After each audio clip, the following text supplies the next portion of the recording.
From question number 31 से start है आपके chemistry questions.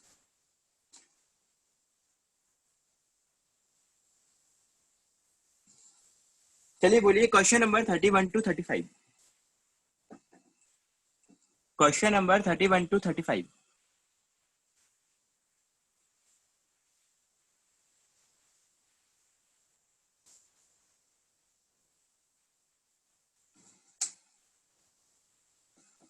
Thirty three, 31, 33, 34। Question number 31 आपके पास है, ether is more volatile than alcohol having the same molecular formula, this is due to। तो देखो volatile का मतलब है इवेपोरेट होना, और इवेपोरेट वो होगा जिसकी बॉन्डिंग वीक होगी। तो सिंपल सा क्वेश्चन ये है कि एल्कोहल में ऐसी कौन सी बॉन्डिंग है जो ईथर से ज्यादा स्ट्रॉन्गर है। एल्कोहल्स के अंदर कौन सी ऐसी बॉन्डिंग है जो बेटर ज्यादा स्ट्रॉन्गर है और उसे लेस वॉलेटाइल बनाती है। तो आंसर हो जाएगा हाइड्रोजन बॉन्डिंग। एल्कोहल्स आपके हाइड्रोजन बॉन्डिंग शो करते हैं जबकि ईथर शो नहीं करते हैं। दैट्स व्हाई बॉन्ड्स स्ट्रॉन्गर होंगे और एल्कोहल आपके लेस वॉलेटाइल हो जाता है, सॉरी ईथर्स आपके लेस वॉलेटाइल हो जाता है। 33, on reaction with hot concentrated H2SO4 which one of the following loses the molecule of water। तो देखो सिंपल सा डिहाइड्रेशन आपसे पूछ रहा है, ये कौन सा ऐसा मॉलिक्यूल है जो डिहाइड्रेशन शो करेगा जब उसे कंसंट्रेटेड H2SO4 के साथ हीट किया जाएगा। ऑलरेडी रिएक्शन हमने पढ़ी है एल्कोहल्स। एल्कोहल्स को यदि हम कंसंट्रेटेड H2SO4 के साथ हीट करें तो क्या होगा वहां पर dehydration of water. That's why answer will be alcohol.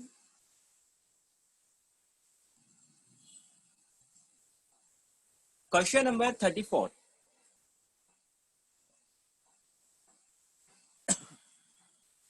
देखो 34 क्वेश्चन क्या है आपके पास, आपको एक सब्सटेंस दिया है X, इसकी रिएक्शन हमने मैग्नीशियम के साथ कराई है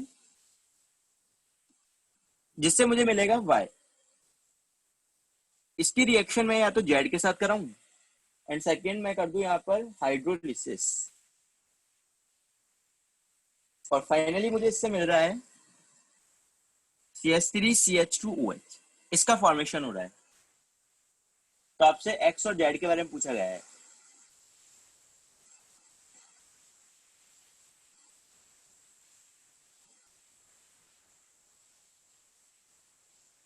अब देखिए यहां पर हाइड्रोलिसिस के बाद हमें ये मिल रहा है, हाइड्रोलिसिस के बाद हमें ये वाला कंपाउंड मिल रहा है, और जो X है ये एक हैलाइड होगा क्योंकि ग्रिग्नार्ड है आपके पास।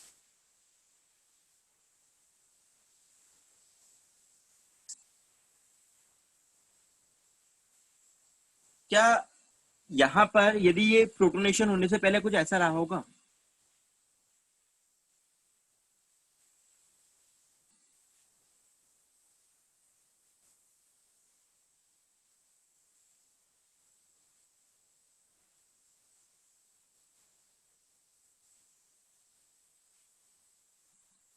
बोलिए। जब इसका प्रोटोनेशन हमने कराया होगा तो ये कुछ इस तरह का ग्रुप रहा होगा।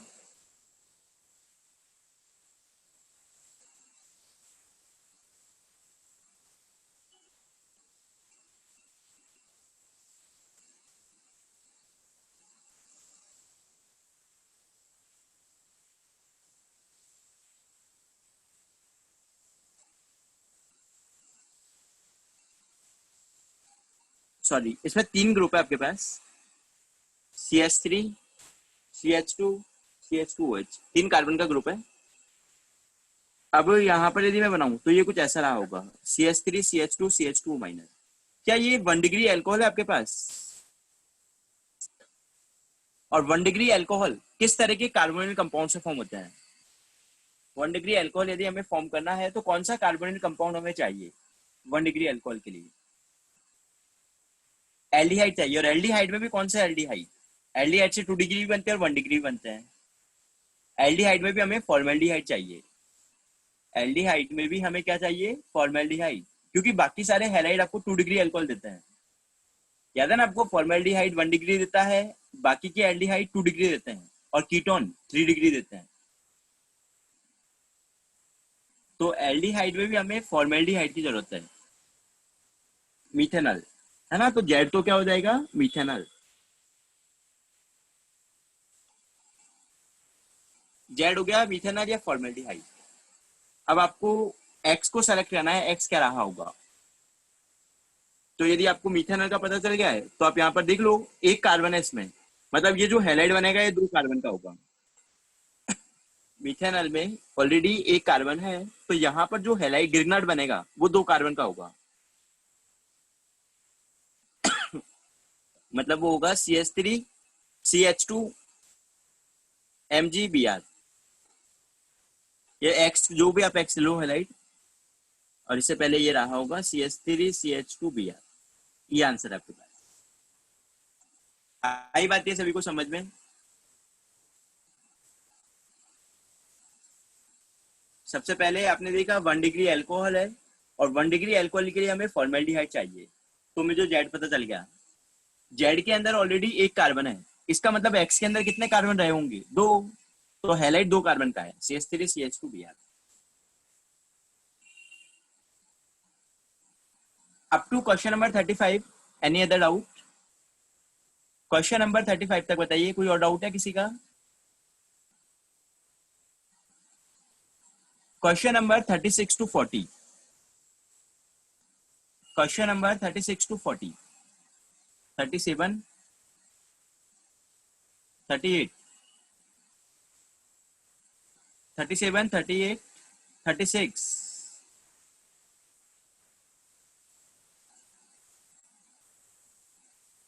39।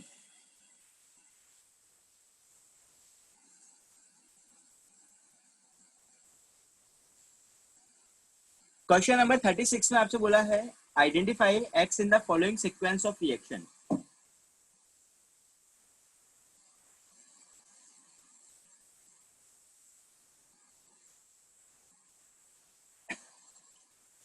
आपको रिएक्शन दे रखी है C3H8O, इसका ऑक्सीडेशन कराया गया है, जिससे आपको मिल रहा है C3H6O, मतलब H2 का रिमूवल हो गया है इसमें। और आयोडोफॉर्म टेस्ट दे रहा है, ये आयोडोफॉर्म टेस्ट में CH3 का येलो पीपीटी मिल रहा है आपको, ये है आपके पास। तो आपको देखना है यहाँ पर।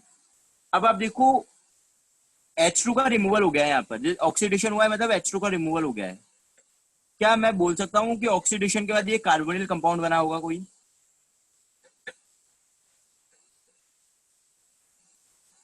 और कार्बोनिल कंपाउंड किसके ऑक्सीडेशन से बनते हैं, किसका हम ऑक्सीडेशन कराए? क्या एल्कोहल रहा होगा ये?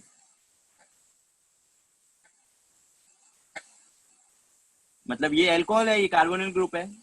अब आपको एक टर्म दी गई है आयोडोफॉर्म टेस्ट। आयोडोफॉर्म टेस्ट का मतलब है इसमें COCH3 ग्रुप होना ही चाहिए। आयोडोफॉर्म टेस्ट का मतलब है कि इसमें COCH3 ग्रुप होना चाहिए, ये वाला ग्रुप तो होना ही चाहिए इसके अंदर। अब यदि ये ग्रुप है, बाकी आप देख लो, यहाँ पर CH3 बचेगा आपके पास। और ये कीटोनिक ग्रुप किसके ऑक्सीडेशन से बना होगा? CH3 इसके ऑक्सीडेशन से बना हुआ है। सिंपल सा, बस आपको आयोडोफॉर्म टेस्ट का यदि पता है तो इस क्वेश्चन को करना बहुत आसान है। आयोडोफॉर्म टेस्ट की कंडीशन ये वाला ग्रुप है, यदि आपको ये ग्रुप पता चल गया तो आप आसानी से इसका स्ट्रक्चर बता पाओगे, और इसका स्ट्रक्चर यदि पता चल गया तो इसका बताना बहुत आसान हो जाएगा आपके लिए। तो कंपाउंड का आंसर आएगा प्रोपेन टू ऑल।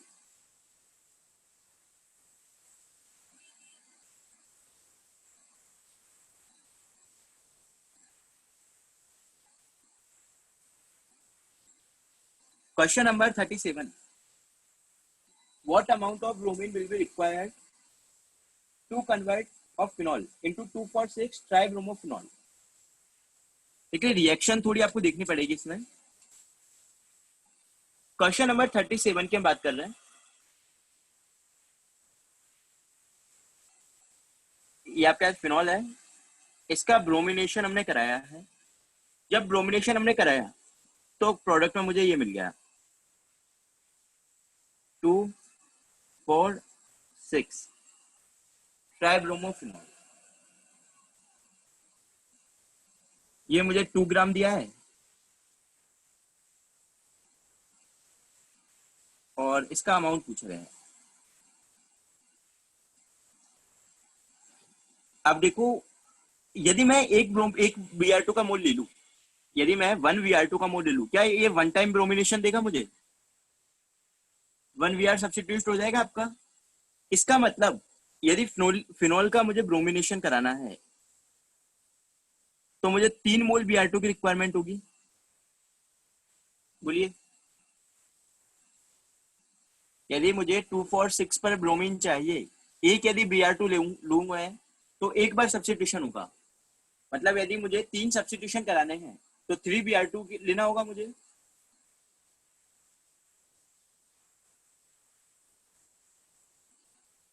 यदि आपको इतनी बात समझ आ गई है तो अब ये क्वेश्चन आपका मूल कॉन्सेप्ट का बन गया है। यदि इतना आपको समझ आ गया है तो क्वेश्चन आपका मूल कॉन्सेप्ट का है। आप इसका मास निकाल लो। इट विल बी 72, 78, 94 आ रहा होगा ये, और ये आपके पास आएगा 160, 480। ये 94 आएगा इसका मॉलिक्यूलर मास और इसका आएगा 480।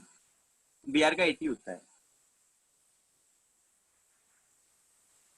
तो बस आपको यूनिटरी मेथड लगा दो।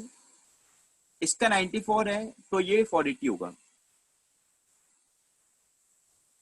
और यदि ये 2 है तो ये आपके पास कितना होगा?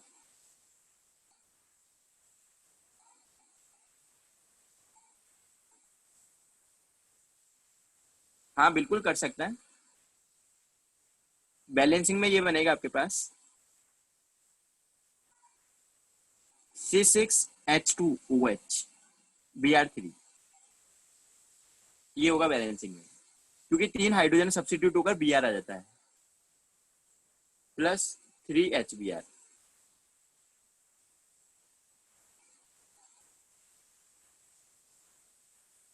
3 यहाँ से हाइड्रोजन जा चुके हैं, 1, 2, 3, और इन तीनों की जगह पर Br आ रहा है, तो 3 Br आ जाएंगे यहाँ पर आपके पास, और 3 HBr बन जाएगा। अब चाहो तो इस रिएक्शन का भी यूज ले सकते हो। बाकी ये वाला मेथड ज्यादा आसान है। 94 ग्राम में तो 480 यूज हो रहा है, पर यदि ये 2 ग्राम रहेगा तो कितना यूज होगा?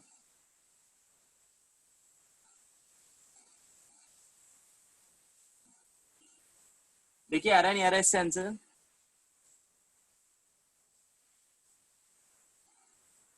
$10.22 बिल्कुल।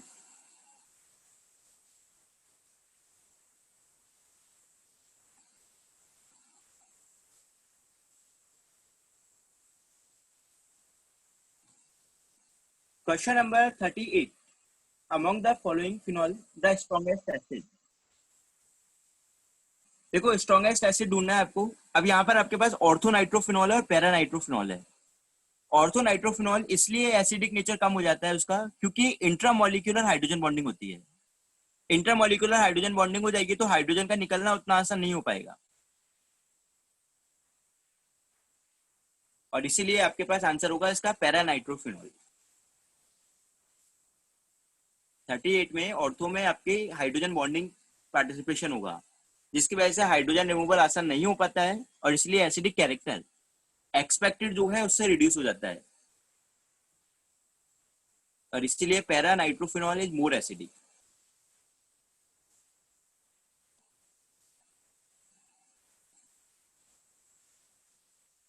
थर्टी नाइन 39 में आपको बोला है विक्टर मेयर टेस्ट। आपको याद होगा RBC, red colour, blue colour और कलरलेस। कलरलेस वो इसीलिए रहता है क्योंकि रिएक्शन आगे नहीं करता है वो, तो आंसर 3 डिग्री हो जाएगा इसका। Victor Meyer test, RBC, red colour, blue colour और कलरलेस। थर्ड वाला कलरलेस इसलिए रहता है because it do not react, और इसीलिए आंसर आपका क्या हो जाएगा? 3 डिग्री।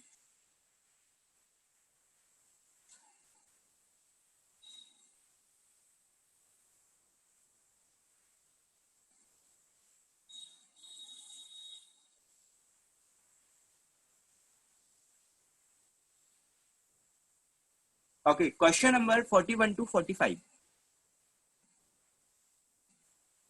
Question number 41 to 45.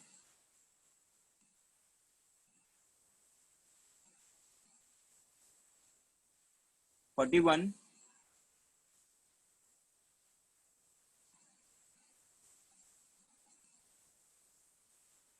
बेटा 41 में तो आपको बॉन्ड्स को ब्रेक करके मैंने बताया था ना आपको, जहां पर बॉन्ड होते हैं हम जितने बॉन्ड ब्रेक करेंगे उतने ही HiO4 की रिक्वायरमेंट होती है हमें। जितने बॉन्ड्स हम ब्रेक करेंगे उतने ही मोल HiO4 चाहिए।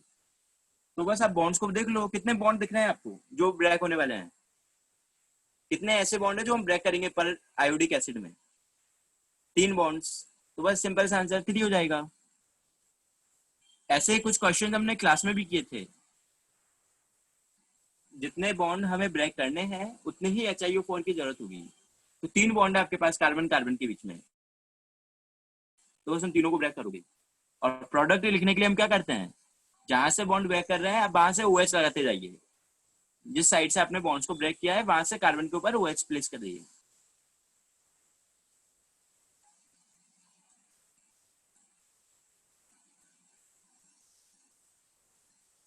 फोर्टी टू भी आपके पास देखिए, आपको ये दे रखा है CH3CHOH, कार्बन के साथ OH है आपके पास, CH3CH3।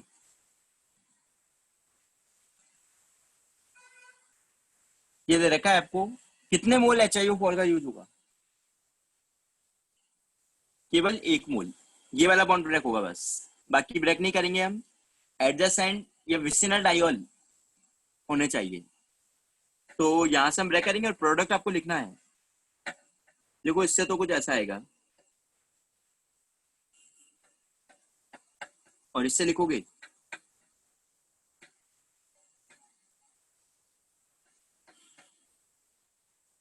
तो यहां से आपके पास डिहाइड्रेशन कर दो आप, तो CH3CHO बन जाएगा। ये तो 2 OH से H2 रिमूव कर दोगे तो ये एल्डिहाइड ग्रुप आ जाएगा, और यहां से रिमूव करोगे आप तो ये आ जाएगा कीटोन, CH3COCH3, कीटोनिक ग्रुप आ जाएगा इसमें।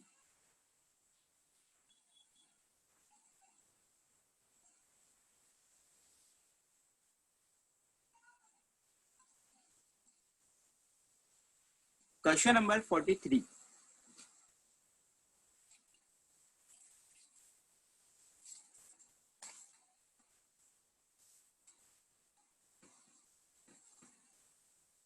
फोर्टी थ्री में आपको रिएक्शन दी गई है PHCH2Cl,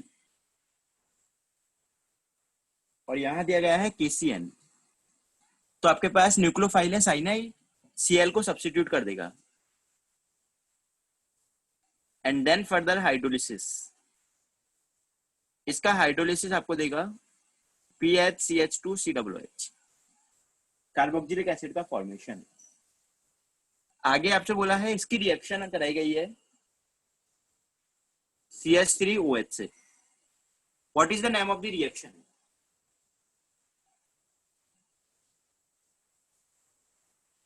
रिएक्शन का नाम है एस्टरिफिकेशन रिएक्शन। एक कार्बोक्सिलिक एसिड है और एक एल्कोहल है, यहां से आप OH हटा दो और यहां से H हटा दो, यहां से OH और यहां से H हटा दो और दोनों को ऐड कर देना है, PHCH2 C double bond O CH3। ये आपके पास आंसर आ जाएगा इसका।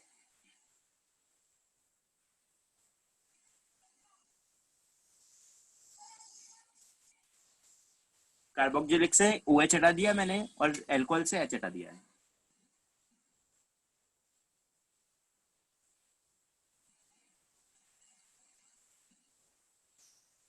क्वेश्चन नंबर 45 तक एनी अदर डाउट? बोलिए क्वेश्चन नंबर 45 तक कोई और डाउट किसी का रिमेनिंग हो?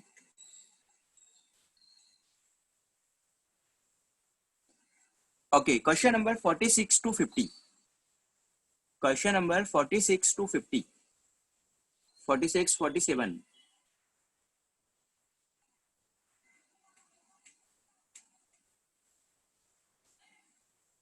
48,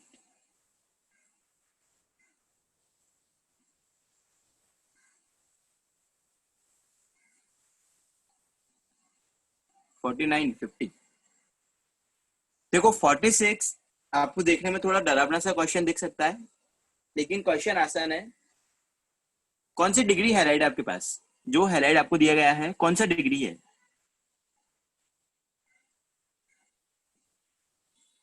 हाँ, 2 डिग्री है ये। कैसा है? 2 डिग्री। और आपके पास जो न्यूक्लियोफाइल दे रखा है कैसा है? स्ट्रॉन्ग है, वीक है?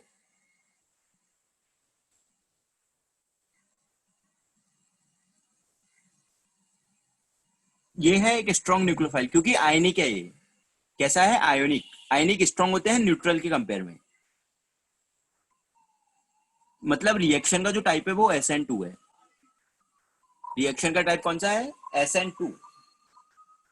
तो बस अब आपको करना क्या है, जो न्यूक्लियोफाइल है उसे लिविंग ग्रुप के प्लेस पे लगा देना है, और आप साथ में इन्वर्जन कर दोगे। न्यूक्लियोफाइल को लिविंग ग्रुप के प्लेस पे लगाना है, साथ में आपको क्या करना है? इन्वर्जन।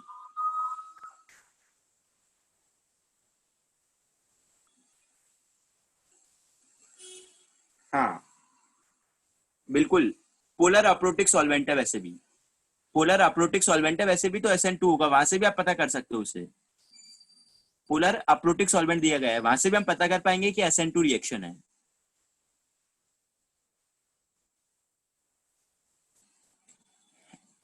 SNI की देखो एप्लीकेशन हमारी दो ही है, बाकी जनरली एप्लीकेशन SNI की हमारी नहीं है रिएक्शंस में। SNI जो मैंने आपको क्लास में बताए थे केवल वही दो रिएक्शंस है, बाकी हमें केवल SN1 और SN2 में डिटरमाइन करना है। एक तो आपको मैंने SOCl2 वाला बताया था केस, और एक PCl5 वाला बताया था।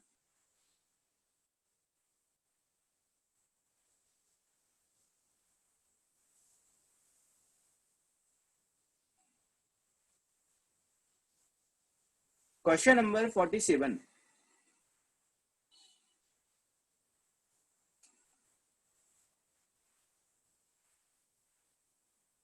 The general order of reactivity of carbonyl compounds for nucleophilic addition. देखो एल्डिहाइड हमेशा कीटोन से ज्यादा रिएक्टिव होता है। एल्डिहाइड ऑलवेज मोर रिएक्टिव होते हैं कीटोन से, बिकॉज एक तरफ हाइड्रोजन ग्रुप होता है। तो बस आपको रिएक्टिविटी में देखना है, एक तो लेस हिंड्रेंस और एक एल्डिहाइड्स।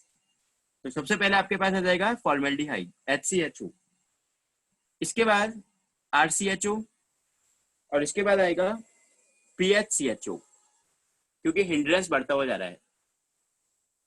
और इसके बाद आपके कीटोन्स आ जाते हैं। कीटोन्स में भी हम हिंड्रेंस देख सकते हैं। ये ग्रुप आएगा आपके पास, फर्स्ट एल्डिहाइड्स देन कीटोन्स। और एल्डिहाइड में भी आप हिंड्रेंस देख लो, जितना कम हिंड्रेंस उतनी बेटर रिएक्टिविटी।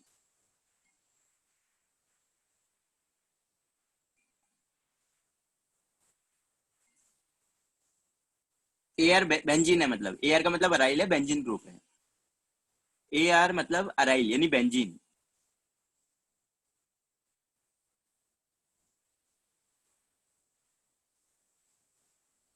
जैसे दे रखा है आपको, तो उसका मतलब ये है।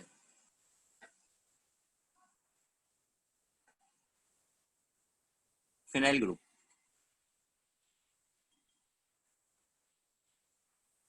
Question number 48। Which is most difficult to oxidise? आपको याद होगा मैंने क्लास में बताया था कीटोन्स ऑक्सीडाइज जनरली नहीं होते हैं। कीटोन्स आपका हाईली विगरस कंडीशंस पर ही ऑक्सीडाइज किया जा सकता है, और इसके लिए हम एक रूल को काम लेते हैं। What is the rule for oxidation of ketones? Popoff rules.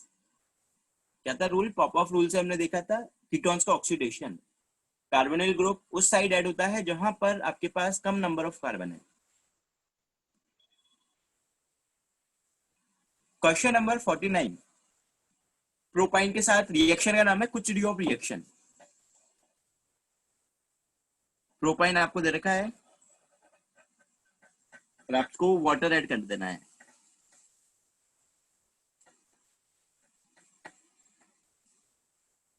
49 में कुछ ऑफ रिएक्शन आपके पास वाटर एडिशन। H और OH ऐड कर दो मार्कोनी को आपका यूज करते हुए, इनोलिक फॉर्म बनेगा आपके पास। और इस इनोलिक फॉर्म के अंदर आप यदि टॉटोमेरिज्म करा दोगे तो ये कन्वर्ट हो जाएगा आपका कीटोन के अंदर।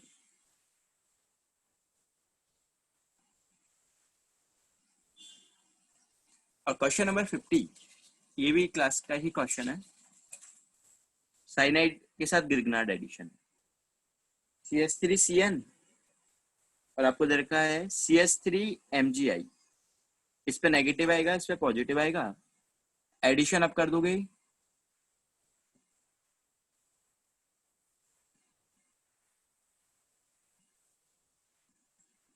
Then further hydrolysis. जब हम इसका हाइड्रोलिसिस करेंगे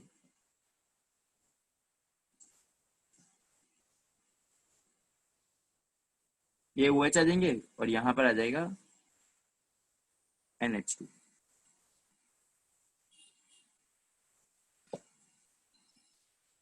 यहां से डिहाइड्रेशन आप कर दो,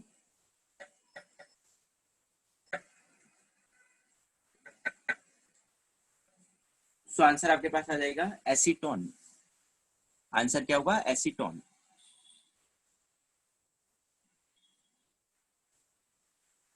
question number 51 to 55,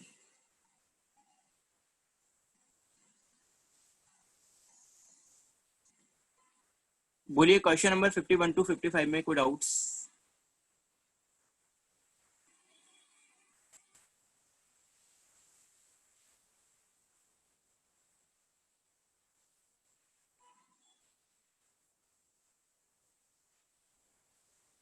fifty one में बोल रहा है कि कैनिजारो रिएक्शन कहाँ नहीं होगी। So what is the condition of Cannizzaro? क्या थी कैनिजारो की condition? There should not be any alpha hydrogen. अब देख लो, आपसे बोला है कहाँ नहीं होगी, आपसे ये नहीं पूछा कहाँ होगी, क्या पूछा है? कहाँ नहीं होगी। तो जहां पर अल्फा हाइड्रोजन है वहां नहीं होगी। अब देख लो अल्फा हाइड्रोजन किसमें है, उसमें कैनिजारो नहीं होगी। देखो कौन सा ऑप्शन है ऐसा पर अल्फा हाइड्रोजन अवेलेबल है आपके पास? Yes, option number D. Option number D में अल्फा हाइड्रोजन है और इसीलिए ऑप्शन डी में कैनिजारो नहीं हो पाएगी।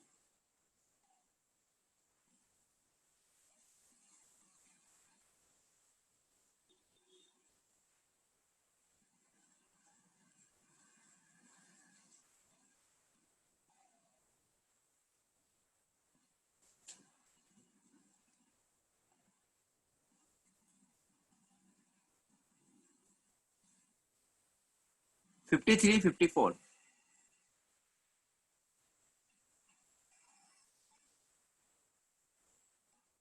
53 में फर्स्ट आपका डिहाइड्रो हेलोजिनेशन है, तो सेडजेफ आपका मेजर प्रोडक्ट आ जाएगा। रिएक्शन का नाम है E2 रिएक्शन। 53 के फर्स्ट में E2 रिएक्शन है, एलिमिनेशन अब करा दो। तो 53 में आपके पास ये आंसर कुछ इस तरह से आएगा, ये तो एक आंसर आ जाएगा आपके पास। ट्रांसफॉर्म होगा ये बिकॉज एंटी एलिमिनेशन है। और बी वाला जो है ये आपके पास E1CB रिएक्शन है।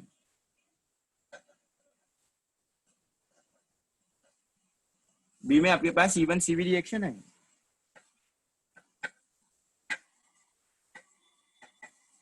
ये अल्फा कार्बन है, ये भी बीटा है और ये भी बीटा है। कार्बन एन फॉर्म होगा, देखो ये 1 डिग्री, ये 2 डिग्री। 1 डिग्री की स्टेबिलिटी ज्यादा है इसलिए यहाँ कार्बन एन बनोगे। जैसे ही कार्बन आयन का माइग्रेशन इधर की तरफ होगा ऐसे ये लिविंग ग्रुप की तरफ बाहर निकल जाएगा और यहाँ से आपको मिल जाएगा ब्यूट बनी। E1CB रिएक्शन है, सबसे पहले मैंने अल्फा बीटा डिनोट किया और कार्बन आयन फॉर्म किया बीटा कार्बन। तो ये अल्फा कार्बन है, इसके एडजेसेंट बीटा ये रहा और ये रहा। ये 1 डिग्री कार्बन आयन बनाएगा, ये 2 डिग्री कार्बन आयन बनाएगा। स्टेबिलिटी 1 डिग्री की ज्यादा है और इसीलिए मैंने 1 डिग्री पर कार्बन आयन बनाया। कार्बन आयन जैसे ही डिलोकलाइज होगा आगे की तरफ ये लिविंग ग्रुप की तरफ बाहर निकल जाएगा और आपके पास आंसर आ जाएगा ब्यूट बनीन।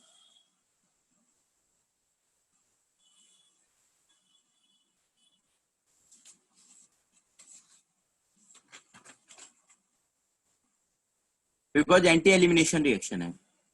डी हाइड्रो हेलोजिनेशन, जितने भी एलिमिनेशन है E2 सब एंटी एलिमिनेशन है।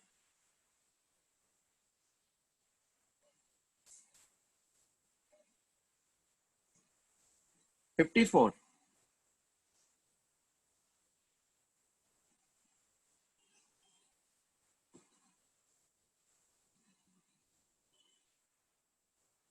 देखो 54 में भी E2 के बारे में बात की जा रही है। अब आपके पास Br यहाँ पर है, यहाँ से हाइड्रोजन हम हटा सकते हैं और यहाँ से हटा सकते हैं।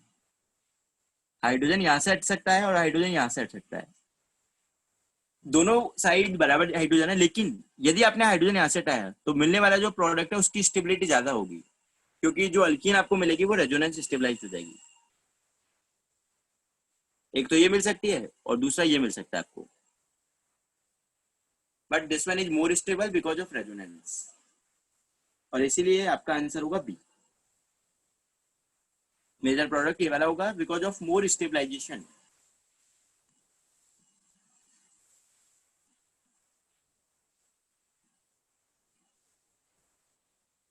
बेटा अल्फा हाइपर कंजुगेशन में आता है। आप मुझे बताओ रेजोनेंस और हाइपर कंजुगेशन में कौन ज्यादा डोमिनेटिंग है?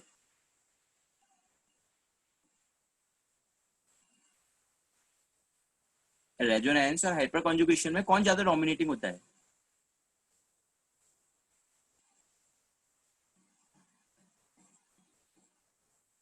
डोमिनेंस रेजोनेंस का ज्यादा होता है।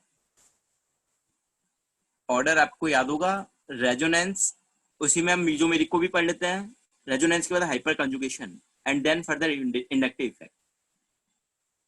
तो रेजोनेंस हमेशा हाइपर कंजुगेशन से ज्यादा डोमिनेटिंग है। तो अल्फा हाइड्रोजन हम तब देखते हैं जब रेजोनेंस नहीं है।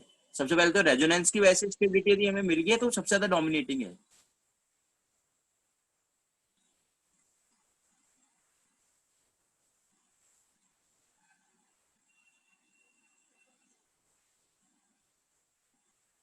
इसीलिए ए वाला आपका रेजोनेंस है और ज्यादा स्टेबल होगा।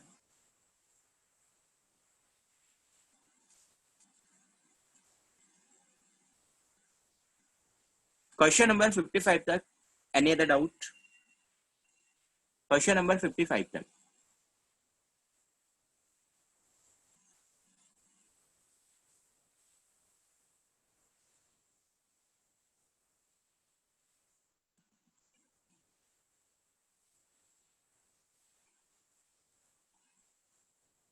डायरेक्टली अल्फा काउंट नहीं कर सकते, बट आप इन दोनों के रेस्पेक्ट से यहाँ काउंट करोगे तो आपको इन दोनों के रेस्पेक्ट में काउंट करना होगा। यहाँ पर कोई अल्फा नहीं है, केवल ये अल्फा हो सकता है और ये अल्फा हो सकता है, बस only these two can be alpha.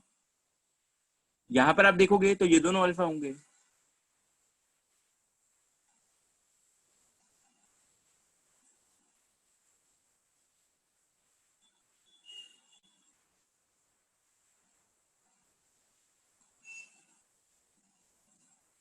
Okay, last 56 to 60, question number 56 to 60।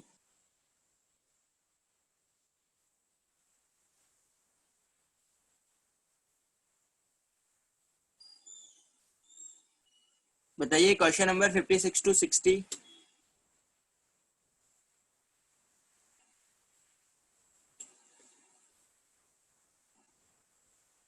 58, 60,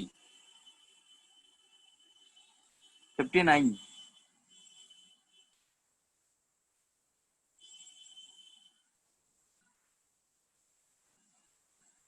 question number 58। 58 में आपको रिलेशन लिखना है। K1 आपके पास आएगा SO3 SO2 O2 की पावर हाफ, ये तो K1 आ गया। और K2 आपके पास आएगा SO2 की पावर 4 O2 की पावर 2 अपॉन SO3 की पावर, सॉरी SO3 की पावर 4। इन दोनों में रिलेशन लिखना है। चेक कर लो एक बार, प्रोडक्ट अपॉन रिएक्टेंट किया है मैंने यहाँ पर, केसी लिखने के लिए मैंने प्रोडक्ट अपॉन रिएक्टेंट किया है। बस आपको इन दोनों में रिलेशन देखना है। आप यदि इसे ध्यान से देखोगे, क्या ये जो नंबर लिखा हुआ है K2, ये मैंने इसको रेसिप्रोकल करके उसकी पावर 4 लिख दिया है। जो K2 लिखा हुआ है ये क्या किया मैंने, K1 को रेसिप्रोकल कर दिया और इसकी पावर 4 कर दिया। आप इसको उल्टा कर दो और इसकी पावर 4 कर दो तो आपको ये दिखाई देगा। करो चेक, आ रहा है नहीं आ रहा है?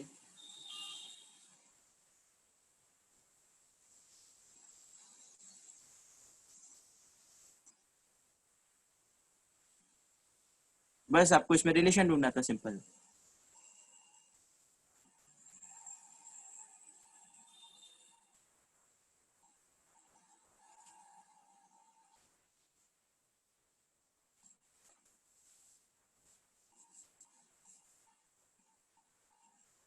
क्वेश्चन नंबर 59,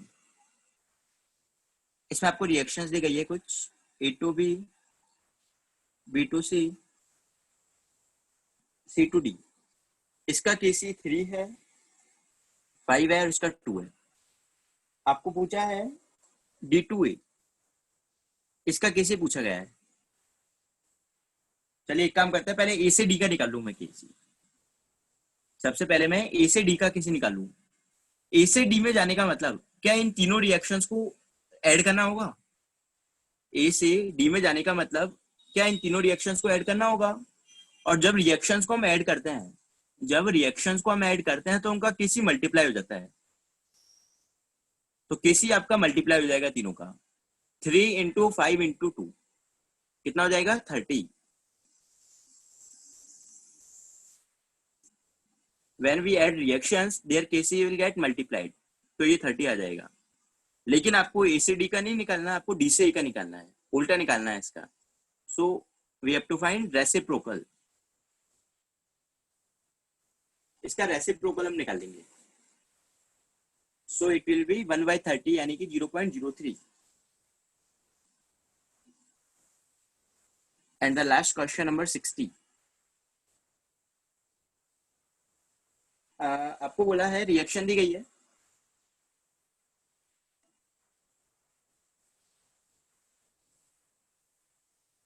इसका 0.4 मोल है। अच्छा, मोल फ्रैक्शन दे रखा है इक्विलिब्रियम कंडीशन पर, इसका 0.3 है। ये तो देखो आसान क्वेश्चन है। आपको बोला है इक्विलिब्रियम पर तीनों चीजें प्रेजेंट होगी आपके पास। जब रिएक्शन में इक्विलिब्रियम स्टेब्लिश होगा तो तीनों चीजें अवेलेबल होगी, ये भी होगा, ये भी होगा और ये भी होगा। तो अब आपसे पूछा है कि इसका मोल फ्रैक्शन, जब तीनों ही है तो तीनों का क्या मोल फ्रैक्शन का सम बनोगा। इक्विलिब्रियम पर जब तीनों है, तीनों के मोल फ्रैक्शन का सम क्या हो जाएगा 1। बस सिंपल। अब आपको मोल फ्रैक्शन निकालना है तो 1 में से दोनों को माइनस कर दो।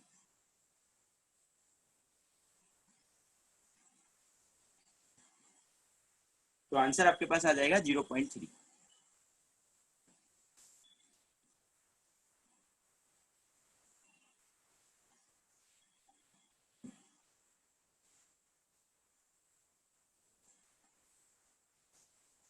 और कोई डाउट किसी का बाकी रह गया हो इस पेपर में, आप पूछ सकते हैं। कोई भी डाउट किसी का रिमेनिंग हो तो।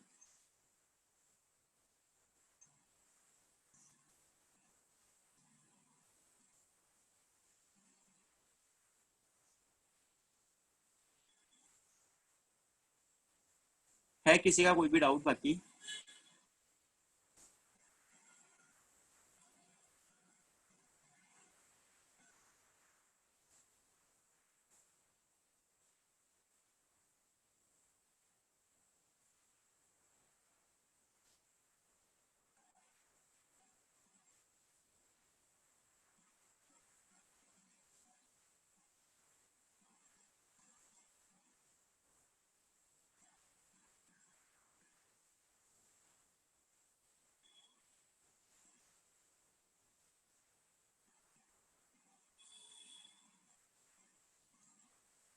चलिए, तो ये जे वाला हमने पेपर कंप्लीट कर लिया है। अभी नेक्स्ट हम नीट वाला पेपर डिस्कशन करेंगे। उससे पहले मैं आपको 5 मिनट्स का ब्रेक दे रहा हूँ। 5 मिनट्स के बाद फिर से क्लास स्टार्ट होगी और उसके बाद हम नीट वाले पेपर का डिस्कशन स्टार्ट करेंगे।